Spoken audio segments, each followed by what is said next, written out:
Hello students, I am welcoming you all to fourth session on descriptive analysis of bivariate data. We know that in last three sessions we discussed how to calculate Pearson correlation coefficient, particularly for ungrouped data. Whenever we have ungrouped data, we can base our calculation on either arithmetic mean or on assumed mean. We solve problems on it. Today, we are concentrating on how to calculate Pearson correlation coefficient, particularly for group data. Group data will be given in terms of frequency distribution table. So, whenever we have frequency distribution table in a given problem, that indicates it's a group data. So, whenever we have group data, so how to calculate Pearson correlation coefficient? That is what the aspect to be concentrated particularly in this session. So we know that under ungrouped data we have two formula. One is based on actual mean, the other one is based on assumed mean. But for group data we have only one formula. The formula is R is equal to n summation f dx dy minus summation f dx into summation f dy divided by square root of summation f dx square minus summation f dx whole square into square root of n summation f dy square minus summation f dy whole square. Here, just like for group data, how we arrive dx, in the same way we are arriving dx here. So what is dx there? X minus x bar. X bar may be actual mean or assumed mean. Again dy means y minus y bar. Y bar may be actual mean or assumed mean. In the same way. So the only one step ahead what we are doing here is we are multiplying the dx with frequency. So see here. Summation f dx, dx into frequency, summation f dy, dy into frequency. Then dx into dy is multiplied with frequency. So n into summation f dx dy. Did you get my point? N into summation f dx dy. N means number of items. So dx is as usual just like ungrouped data. But one difference is to have convenience in calculation, means not to make our calculation so complicated, make our calculation so easier. While calculating dx, we know that dx means x minus x bar. So while calculating dx, so we will divide x minus x bar with the value at which mid value advances by. Value at which mid value advances by. Even while calculating dy, y minus y bar divided by value at which mid value advances by. We are doing it for convenient purpose. Try to understand. This we have not done particularly in ungrouped data. So we know that ungrouped data usually are discrete series data. But group data are not discrete series data, they are what? We know that continuous series data. So that's why what we have to do is, while calculating dx, as usual x minus x bar may be actual mean or assumed mean. Again we will divide it by the value at which mid value advances. ಮಕ್ಕಳೇ ನಾವು ಈ session ಅಲ್ಲಿ group ಡಾಟಾಕ್ಕೆ Pearson correlation coefficient ಹೇಗೆ calculate ಮಾಡೋದು ಅಂತ ಅರ್ಥ ಮಾಡ್ಕೊಳ್ಳಕ್ಕಿದ್ದೇವೆ. ಹಾಗೆ ಅರ್ಥ ಮಾಡ್ಕೊಳ್ಳುವಾಗ ಒಂದನ್ನ ಗಮನಿಸಿ, ಫಾರ್ಮುಲಾ ಏನಿದೆ ಅಂತ ಆಲ್ಮೋಸ್ಟ್ ಸೇಮ್ ಫಾರ್ಮುಲಾ, ಆದ್ರೆ ಒಂದಂದ್ರೆ ನಾವೆಲ್ಲಾ ಕಡೆ ಮಲ್ಟಿಪ್ಲೈ ವಿತ್ ಎಫ್ ಮಾಡ್ತೇವೆ. n summation f dx dy. So summation f dx dy, f into dx dy a summation to be multiplied with n. Again summation f dx will be multiplied with f, that summation should be taken. Summation f dy multiplied with f, that summation will be taken, that sum will be taken. ಅರ್ಥ ಆಯ್ತಾ? So ಈ ಫಾರ್ಮುಲಾವನ್ನ apply ಮಾಡಿಕೊಂಡು ನಾವು Pearson correlation coefficient group ಡಾಟಾಕ್ಕೆ calculate ಮಾಡ್ತೇವೆ. So ಈ group data ಬರುವಾಗ ಒಂದ್ ವಿಷಯ ಗಮನಿಸಬೇಕು, dx ಮತ್ತೆ dy ಅಂದ್ರೆ ಏನು ಅಂತ ಹಿಂದಿನ ಪ್ರಾಬ್ಲಮ್ ನಲ್ಲಿ ನಾವು ಕಲ್ತಿದ್ವು, ಅದೇ ತರ ಇಲ್ಲೂ ಕೂಡ. ಆದ್ರೆ ಒಂದೇ ಒಂದ್ ವ್ಯತ್ಯಾಸ ಅಂತ ಹೇಳಿದ್ರೆ, ನಮ್ಮ ಕ್ಯಾಲ್ಕುಲೇಷನ್ ಕನ್ವೀನಿಯನ್ಸಿಗೋಸ್ಕರ dx ಕ್ಯಾಲ್ಕುಲೇಟ್ ಮಾಡುವಾಗ x ಮೈನಸ್ ಎಕ್ಸ್ ಬಾರ್ ಮಾಡಿ ಆ ಮಿಡ್ ವ್ಯಾಲ್ಯೂ ಎಷ್ಟು ವ್ಯಾಲ್ಯೂಗೆ ಅಡ್ವಾನ್ಸ್ ಆಗ್ತಾ ಹೋಗಿದೆ ಪ್ರತಿ ಕ್ಲಾಸ್ ಇಂಟರ್ವಲ್ ಅಲ್ಲಿ ಆ ಅಮೌಂಟ್ ಇದನ್ನ ಫಿಗರ್ ಇಂದ ಡಿವೈಡ್ ಮಾಡ್ತೇವೆ ನಮ್ಮ ಪರ್ಪಸ್ಗೋಸ್ಕರ ಕನ್ವೀನಿಯಂಟ್ಗೋಸ್ಕರ. ಹಾಗೆ dy ಕೂಡ so y minus y bar divided by value at which mid value advances ಆ ವ್ಯಾಲ್ಯೂ ಇಂದ ಡಿವೈಡ್ ಮಾಡ್ತೇವೆ. ಆಗ ನಮ್ಗೆ ಬರುವ ಫಿಗರ್ ಚಿಕ್ಕದಾಗ್ತದೆ. ಚಿಕ್ಕದಾದಾಗ ನಮ್ಗೆ ಕ್ಯಾಲ್ಕುಲೇಷನ್ಗೆ ಯಾವುದೇ ಕಾಂಪ್ಲಿಕೇಶನ್ ಇರೋದಿಲ್ಲ ಅಂತ ಅರ್ಥ. ಸೊ ಇಲ್ಲಿ ಬರ್ದಿದ್ದಾರೆ ನೋಡಿ, where dx is x minus ax ಅಂದ್ರೆ ಅಸ್ಯೂಮ್ಡ್ ಮೀನ್. ಇಲ್ಲೆಲ್ಲ dx ತಗೊಳ್ಳುವಾಗ ಏನು ಅಸ್ಯೂಮ್ಡ್ ಮೀನ್ ಅನ್ನ ಕ್ಯಾಲ್ಕುಲೇಷನ್ ಮಾಡ್ಕೊಂಡೆ ತಗೊಳ್ತಾರೆ, ಕನ್ಸಿಡರ್ ಮಾಡ್ಕೊಂಡೆ ತಗೊಳ್ತಾರೆ. dy is y minus ay means assumed mean of y. So this is what the problem. ಇಲ್ಲಿ ನೋಡಿ, marks in economics is one variable, marks in history is another variable.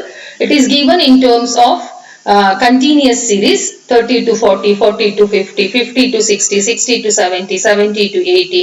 So ಎಷ್ಟು marks ತೆಗೆದಿದ್ದಾರೆ 30 to 40 marks in economics ಅಲ್ಲಿ, marks in history 20 to 30, totally 9 members ಇದ್ದಾರೆ.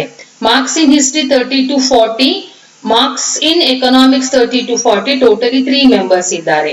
So this is what. So ಈಗ ನಾವೆಂತ ಮಾಡ್ಕೊಳ್ಬೇಕು, ಒಂದ್ ವೇಳೆ ಈ ಫ್ರೀಕ್ವೆನ್ಸಿ ಕೊಡ್ಲಿಲ್ಲ, ಟೋಟಲ್ ಕೊಡ್ಲಿಲ್ಲ ಅಂದ್ರೆ ಹಾರಿಜಾಂಟಲಿ ಕೂಡ ಟೋಟಲ್ ಮಾಡ್ಕೊಳ್ಬೇಕು ಫ್ರೀಕ್ವೆನ್ಸಿಯನ್ನ, ವರ್ಟಿಕಲಿ ಕೂಡ ಟೋಟಲ್ ಮಾಡ್ಕೊಳ್ಬೇಕು. ಇದು ಫ್ರೀಕ್ವೆನ್ಸಿ, ನೆನ್ಪಿಟ್ಕೊಳ್ಳಿ. So number of students who scored marks in economics and number of students who scored marks in history with respect to class interval of marks given in the problem. ಅರ್ಥ ಆಯ್ತಾ? ಇದು frequency, ಇದು class intervals, ಇದು sum of total frequency of marks in economics. ಇದರ horizontally ಹೋದ್ರೆ total frequency of marks in history. ಹೇಗ್ solve ಮಾಡೋದು? ನಾವೊಂದು ಟೇಬಲ್ ಅನ್ನು ಹಾಕೊಳ್ಬೇಕಾಗುತ್ತೆ. ಎಂತ ಮಾಡ್ಬೇಕು? ಕೊಟ್ಟಿರುವ ಪ್ರಾಬ್ಲಮ್ ಅನ್ನ ನೋಡಿ, ಇದು ಮಾರ್ಕ್ಸ್ ಇನ್ ಎಕನಾಮಿಕ್ಸ್, ಇಲ್ಲಿ ಕ್ಲಾಸ್ ಇಂಟರ್ವಲ್ ಹಾಕೊಳ್ಳುವಂತದ್ದು, ಟೋಟಲ್ ಹಾಕುವಂತದ್ದು. ಸೊ ಆ ನಂತರ ಇಲ್ಲಿ ಕೂಡ marks in history, class interval ಹಾಕೊಳ್ಳುವಂತದ್ದು, ಟೋಟಲ್ ಹಾಕುವಂತದ್ದು. ಇಷ್ಟನ್ನ ಫಸ್ಟ್ ಮಾಡ್ಕೊಳ್ಬೇಕು. ಆ ನಂತರ we should calculate dx taking marks in economics as variable x. Then we should calculate dy taking marks in history as variable y. ಹೇಗೆ dx ಕ್ಯಾಲ್ಕುಲೇಟ್ ಮಾಡೋದು? dx ಅಂದ್ರೆ x minus ax ಅಂದ್ರೆ assumed mean. Assumed mean ಎಷ್ಟು ಅಂತ ನೋಡ್ಬೇಕಾದ್ರೆ ಅದಕ್ಕಿಂತ ಮೊದಲು ನಾವು ಮಿಡ್ ವ್ಯಾಲ್ಯೂ ಕ್ಯಾಲ್ಕುಲೇಟ್ ಮಾಡ್ಕೊಳ್ಬೇಕು. ಬಿಕಾಸ್ ಎಂತದಿದು, ಇದು continuous series data. So mid value calculate ಮಾಡಿದ್ದಾರೆ. ಮಿಡ್ ವ್ಯಾಲ್ಯೂ ನಮ್ಗೆ ಗೊತ್ತುಂಟು, lower limit plus upper limit divided by 2. Lower limit upper limit plus upper limit divided by 2, lower limit plus upper limit divided by 2. So 35, 45, 55, 65, 75 ಇದು marks in economics ಗೆ. Marks in ಹಿಸ್ಟ್ರಿಯಲ್ಲಿ 25, 35, 45, 55, 65 ಇಷ್ಟ ಆದ ನಂತರ ನಾವು ಈಚೆ dx, ಇದು dy. ಇಲ್ಲಿ ನೋಡಿ, dx ಬಾರ್ dy ಅಂದ್ರೆ dx ಡಿವೈಡೆಡ್ ಬೈ dy ಅಂತ ಯೋಚನೆ ಮಾಡಬೇಡಿ. ಇದು dx, ಇದು dy ಅಂತ ಅರ್ಥ. ಹೇಗೆ dx ಕ್ಯಾಲ್ಕುಲೇಟ್ ಮಾಡಿದ್ದಾರೆ? ಅವರು ಆ ಮಿಡ್ ವ್ಯಾಲ್ಯೂಗಳಲ್ಲಿ ಮಧ್ಯದ ವ್ಯಾಲ್ಯೂ ಉಂಟಲ್ಲ 55, ಅದನ್ನ ಅಸ್ಯೂಮ್ಡ್ ಮೀನ್ ಅಂತ ಕನ್ಸಿಡರ್ ಮಾಡಿದ್ದಾರೆ. ಆ ನಂತರ x 35 ಮೈನಸ್ xa 55 ಅಂದ್ರೆ 20, x minus xa 20 divided by ಎಂತ ಮಾಡಿದ್ದಾರೆ ನೋಡಿ, value at which mid value advances. So value at which mid value advances ಅಂದ್ರೆ ಎಷ್ಟು ವ್ಯಾಲ್ಯೂಗೆ ಮಿಡ್ ವ್ಯಾಲ್ಯೂ ಜಾಸ್ತಿ ಆಗ್ತಾ ಹೋಗಿದೆ ನೋಡ್ತಾ ಹೋಗಿ. 35 plus 10, 45 plus 10, 55 plus 10, 65 plus 10. So value at which mid value advances is 10. So ಹಾಗಾಗಿ 55 is considered as assumed mean. So 35 is x minus xa 55 20 divided by 10 minus 2. 45 minus 55 divided by 10 minus 1. 55 minus 55 divided by 10 0. 65 minus 55 10 divided by 10 plus 1. 75 minus 55 divided by 10 is 2. ಅದೇ ರೀತಿ ಇಲ್ಲಿ ಕೂಡ ಈ 45 ಅನ್ನ ಅವರು ಮೀನ್ ಆಗಿ assume ಮಾಡಿದ್ದಾರೆ. ಯಾಕೆ ಅಂತ ಹೇಳಿದ್ರೆ, so sum of this will become 0. ಹಾಗಾಗಿ ಮಿಡ್ ವ್ಯಾಲ್ಯೂ ಅಗತ್ಯ ಇಲ್ಲ. ಸೊ ಆದ್ರೂ ಯಾವ್ದನ್ ಬೇಕಾದ್ರೂ ತಗೊಳ್ಬಹುದು, ನಮ್ಮ ಕನ್ವೀನಿಯನ್ಸ್ ಗೆ ಬಿಟ್ಟದ್ದು. ಅಂದ್ರೆ ಅವರು ಈ middle of the mid value means mid of mid value is taken as what XA as well as XY. So ಈ 45 ಅನ್ನು ಅವರು ಅಸ್ಯೂಮ್ಡ್ ಮೀನ್ ಆಗಿ ತಗೊಂಡಿದ್ದಾರೆ. 25 minus 45 ಅಂದ್ರೆ -20 divided by 10. 10 ಹೇಗೆ ಬಂತು? 25 plus 10 is 35, 35 plus 10 is 45, 45 plus 10 is 55, 55 plus 10 is 65. This is value at which variable y at mid value of y advances. So ಹಾಗಾಗಿ -2, 35 minus 45 divided by 10 minus 1, 45 minus 45 divided by 10 0, 55 minus 45 plus 10 divided by 10 is 1, 65 minus 45 plus 20 divided by 10 is 2. ಅರ್ಥ ಆಯ್ತಾ? ಇಷ್ಟು ಮಾಡ್ಕೊಂಡಿದ್ದೇವೆ ನೋಡಿ.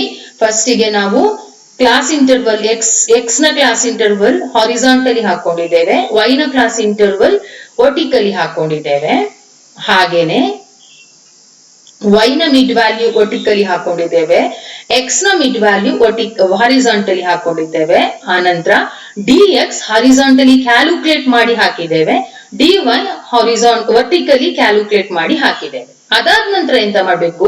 So ನಾವೆಲ್ಲದರ frequency ಏನ್ problem ಅಲ್ಲಿ ಕೊಟ್ಟಿದ್ದಾರೆ, 9 2 8 4 2 3 3 4 6 3 2 4 6 7 4 1 2 3 3 2 5 4 8 4 1 ಇಷ್ಟು ಹಾಕೊಂಡಾದ್ಮೇಲೆ ಈಗ ಫ್ರೀಕ್ವೆನ್ಸಿ ಇದು ಟೋಟಲ್ ಹಾರಿಜಾಂಟಲಿ ಮತ್ತೆ ವರ್ಟಿಕಲಿ ಹಾಕ್ಬೇಕು. ನೋಡಿ 9 plus 2 plus 8 plus 4 plus 2 is 25. This is frequency of y.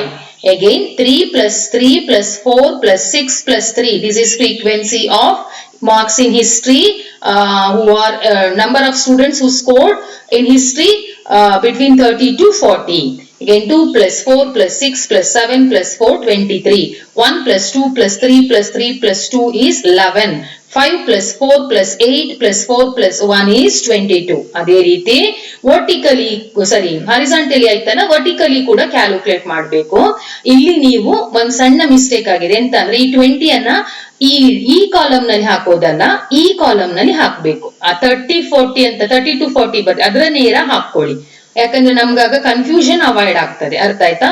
So 9 plus 3 plus 2 plus 1 plus 5 ಈ 15 ಜಾಗದಲ್ಲಿ 20 ಹಾಕಿ, 2 plus 3 plus 4 plus 2 plus 4 ಈ 29 ಜಾಗದಲ್ಲಿ 15 ಹಾಕಿ, 8 plus 4 plus 6 plus 3 plus 8 ಈ 24 ಜಾಗದಲ್ಲಿ 29 ಹಾಕಿ, 4 plus 6 plus 7 plus 3 plus 4 12 ಜಾಗದಲ್ಲಿ 24 ಹಾಕಿ, 2 plus 3 plus 4 plus 2 plus 1 ಏನು ಇಲ್ಲ ಇಲ್ಲಿ ಈ ಜಾಗದಲ್ಲಿ ನೀವು 12 ಹಾಕಿ. ಅರ್ಥ ಆಯ್ತಾ? 20 15 29 24 12. ಈಗ ಹಾರಿಜಾಂಟಲಿನೂ ಟೋಟಲ್ ಇಲ್ಲಿದೆ, ವರ್ಟಿಕಲಿ ಟೋಟಲ್ ಇಲ್ಲಿದೆ.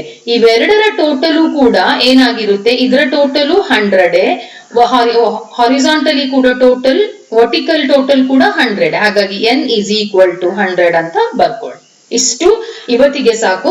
ರಿಮೈನಿಂಗ್ ಅನ್ನ ನೆಕ್ಸ್ಟ್ ಕ್ಲಾಸ್ ಅಲ್ಲಿ ನೋಡುವ. ಅರ್ಥ ಆಯ್ತಲ್ಲ? ಸೊ ಎಕ್ಸ್ ವೇರಿಯೇಬಲ್ ಅನ್ನ ಮೇಲೆ ಹಾಕು, ಟೇಬಲ್ ಪ್ರಿಪೇರ್ ಮಾಡಬೇಕು. ಎಕ್ಸ್ ವೇರಿಯೇಬಲ್ ಅನ್ನ ಮೇಲೆ ಹಾಕೊಳ್ಳೋದು, ವೇರಿಯೇಬಲ್ y ನ ವ್ಯಾಲ್ಯೂಸ್ ಅನ್ನ ವರ್ಟಿಕಲಿ ಹಾಕೊಳ್ಳುವಂಥದ್ದು. ಆ ನಂತರ so mid value of x calculate ಮಾಡುವಂಥದ್ದು, mid value of y calculate ಮಾಡುವಂಥದ್ದು. ಆನಂತರ dx ಆ ಮಿಡ್ ವ್ಯಾಲ್ಯೂನ ಮಧ್ಯದ ವ್ಯಾಲ್ಯೂವನ್ನ ಅಸ್ಯೂಮ್ ಮಾಡೋದು, ಏನಂತ ಮೀನ್ ಅಂತ. ಎಕ್ಸ್ ಮತ್ತೆ ಆ ಮೀನಿನ ನಡುವಿನ ವ್ಯತ್ಯಾಸ ಡಿವೈಡೆಡ್ ಬೈ 10. 10 ಯಾಕಂದ್ರೆ ಇಲ್ಲಿ ಮಿಡ್ ವ್ಯಾಲ್ಯೂ ಅಡ್ವಾನ್ಸಸ್ ಬೈ 10. ಹಾಗೆ ಇಲ್ಲಿ ಕೂಡ ಮಧ್ಯದ ವ್ಯಾಲ್ಯೂವನ್ನ ವೈ ಎ ಅಂತ ಕನ್ಸಿಡರ್ ಮಾಡಿಕೊಂಡು, means assume mean of variable Y. So 25 minus 45 divided by 10. ಇಲ್ಲೂ ಕೂಡ ಮಿಡ್ ವ್ಯಾಲ್ಯೂ ಅಡ್ವಾನ್ಸಸ್ ಬೈ 10. ಆಗ dx dy ಬರ್ತದೆ. ಸೊ ಪ್ರತಿ ಮಾರ್ಕ್ಸ್ ಏನು ಕ್ಲಾಸ್ ಇಂಟರ್ವಲ್ ಕೆಳಗಡೆ ಏನ್ ಫ್ರೀಕ್ವೆನ್ಸಿ ಕೊಟ್ಟಿದ್ದಾರೆ ಪ್ರಾಬ್ಲಮ್ ನಲ್ಲಿ ಅದನ್ನ ಬರ್ಕೊಳ್ಳೋದು, ಅದರ ಟೋಟಲ್ ಹಾರಿಜಾಂಟಲಿ ಹಾಕೊಳ್ಳುವಂಥದ್ದು, ಹಾಗೆ ವರ್ಟಿಕಲಿ ಹಾಕುವಂಥದ್ದು. ವರ್ಟಿಕಲಿ ಹಾಕುವಾಗ ಇಲ್ಲಿ ಒಂದು ವ್ಯತ್ಯಾಸ ಆಗಿದೆ, ಅವರು dx ಕಾಲಮ್ ಕೆಳಗಡೆ ಟೋಟಲ್ ಹಾಕಿದ್ದಾರೆ, ನೀವು ಅಲ್ಲಿಂದ ಶುರು ಮಾಡಿದ್ದಾರೆ. ಸೊ ನೀವು 30 to 40 ಕಾಲಮ್ ನಿಂದ ಶುರು ಮಾಡಿ ಇಲ್ಲಿವರೆಗೆ ತಗೊಂಡು ಬಂದು ನಿಲ್ಲಿಸಿ. ಅನಂತರ n 10 is equal to 100. So ನೀವು ಈ ಕ್ಯಾಲ್ಕುಲೇಟ್ ಮಾಡಿದ್ರು 100 ಬರ್ತದೆ, ಈ ಕ್ಯಾಲ್ಕುಲೇಟ್ ಮಾಡಿದ್ರು ಕೂಡ 100 ಬರುತ್ತೆ. ಉಳಿದಿದ್ದನ್ನ ನೆಕ್ಸ್ಟ್ ಕ್ಲಾಸ್ ಅಲ್ಲಿ ನೋಡುವ. Thank you.